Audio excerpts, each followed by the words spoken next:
Hello friends and family members అందరికీ praise lord. Welcome to my channel God's great plan. అందరికీ do you know series episode 3కి అయితే స్వాగతం. ఈరోజు వీడియోలో మనం ఈజిప్ట్ గురించి అయితే తెలుసుకోబోతున్నాం. వీడియోని ఎండ్ వరకు చూడండి, స్కిప్ చేయకుండా. అప్పుడే మీకు నేను ఎలా చెప్తున్నానో ఏం చెప్తున్నానో కరెక్ట్గా అర్థమవుతుంది. అండ్ వీడియోని లైక్ చేయండి, మీ ఫ్రెండ్స్ అండ్ ఫ్యామిలీ మెంబర్స్కి షేర్ చేయండి అండ్ ఛానల్ సబ్స్క్రైబ్ చేసుకోవడం మాత్రం మర్చిపోకండి. Let's start the video. Egypt గురించి తెలియని వారు లేరు. ఈజిప్ట్ మనం ఎన్నో చోట్ల వింటూ ఉంటాం. ముఖ్యంగా మనం బైబిల్లో కూడా చూస్తాం. ప్రస్తుతం ఈజిప్ట్ ఎడారిగా ఉంది. కానీ ఎడారిగా కాకముందు అది ఎంతో సుందరంగా ఉంది అని బైబిల్లో ఆదికాండము 13వ అధ్యాయము 10వ వచనంలో నీళ్లు పారే దేశంగా పిలువబడింది. అసలు ఈజిప్ట్ ప్రజలు ఆ కాలంలో ఎవరిని పూజించేవారు? అసలు ఈ ఈజిప్ట్ని దేవుడు ఎందుకు ఎడారిగా చేశాడు? ఇవన్నీ ఈ ఎపిసోడ్ 3లో చూద్దాం. ఈజిప్ట్ నగరం 3000 బిలియన్ సెంచరీలో మొదలైంది. మొట్టమొదటిగా అగ్రికల్చర్ అంటే వ్యవసాయం అనేది ఈజిప్ట్లోనే మొదలైంది. ఈ ఈజిప్ట్ ఉన్న ప్రజలు అంటే ఈజిప్టియన్స్ వారి అవసరాలను బట్టి ఒక్కొక్క దేవతలను కొల్చేవారు. ఈజిప్టియన్ నాగరికతలో ఎన్నో దేవత శిల్పాలు, పిరమిడ్స్ వారి జీవన విధానం ఎలా ఉందా అని మనకి తెలియపరుస్తుంది. సో మ్యాటర్లకి వస్తే ఈ ఈజిప్టియన్స్ చాలా దేవతలను పూజించేవారు. ముఖ్యంగా 10 రకాల దేవతలను పూజించేవారు. వారి దేవతలను ఒక్కొక్కరిగా చూసుకుంటే మొదటిగా హాపీ, రెండోది ఓరిస్, మూడోది ఆమున్, నాలుగోది ఐసిస్, ఐదోది గెబ్, ఆరోది నట్, ఏడోది సెత్, ఎనిమిదోది కేపెర్, ఇక తొమ్మిదోది హాథోర్. ఈ 9 దేవతలను ఒక్కొక్కరిగా ఒక్కొక్క వాటికి కొలిచేవారు.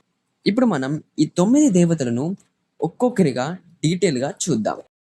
హాపీ ఇతడు నైలి నదికి దేవుడని ఇతని ప్రత్యేకంగా పూజిస్తారు. నైలి నది వారి పంట పొలాలకు ఇరిగేషన్స్కి ఉపయోగపడేది కాబట్టి దానికి ఒక దేవతను ఏర్పాటు చేసుకున్నారు. మరియు ఇతడు వార్షిక వరదలకు కారకుడిగా మరియు సారవంతమైన నీళ్లకు కారకుడిగా కొలుస్తారు.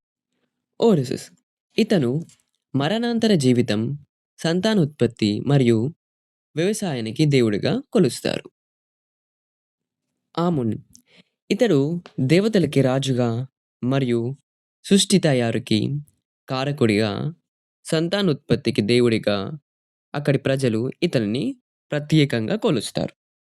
ఐసిస్ ఈమె మంత్రశక్తులకు మరియు అంత్యక్రియలకు ప్రాముఖ్యంగా కారకురాలుగా ఉంది. తర్వాత తను ఒక ప్రత్యేకమైన దేవతగా రూపించబడింది లేదా మారింది. గెబ్ ఇతను వ్యవసాయానికి, సంతానోత్పత్తికి దేవుడుగాను మరియు భూమి యొక్క దేవుడుగాను పిలువబడతాడు. నట్ ఈమె ఆకాశానికి దేవతగా కొలుస్తారు మరియు ఈమె ఒక శరీరం అంటే బాడీ నక్షత్రాలతో అంటే స్టార్స్తో అరేంజ్ చేసి ఉంటుంది. ఈమె ప్రతి సాయంత్రం అంటే ఈవినింగ్ సూర్యుణ్ణి మింగుతుంది మరియు ప్రతి ఉదయం జన్మనిస్తుందని వారి నమ్మకం. సెత్ ఇతడు గెబ్ మరియు నట్ అలాగే ఎత్కి కొడుగ్గా పిలుస్తారు.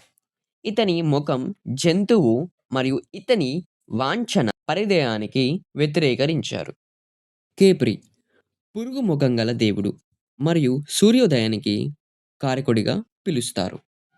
హాథోర్ ఈమె సంతోషానికి, సంగీతానికి కారకుడిరాలుగా పిలుస్తారు.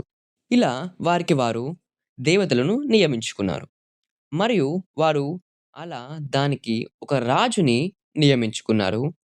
అతనే ఫరో అని పిలుస్తాం. ఈ దేవతలను వారు నియమించుకోవడమే కాకుండా వారికి ప్రత్యేకమైన గ్రంథాలు కూడా ఉన్నాయి. మన దేవుడు నిజ దేవుడు. ఈ దేవతలకు తీర్పు తీర్చే దేవుడని నిర్గమకాండము 12వ అధ్యాయము 12వ వచనంలో ఉంది. ఎందుకు ఇలా దేవుడు చేశాడు? అసలు ఈ దేవతలు వట్టివేనా, కల్పితమేనా? దేవుడు ఈజిప్ట్ రాజుని అంటే ఫరోని ఎందుకు దేశించేవాడు? ఇవన్నీ తర్వాత ఎపిసోడ్లో చూద్దాం. Thanks for watching guys. May God bless you. Praise the lord.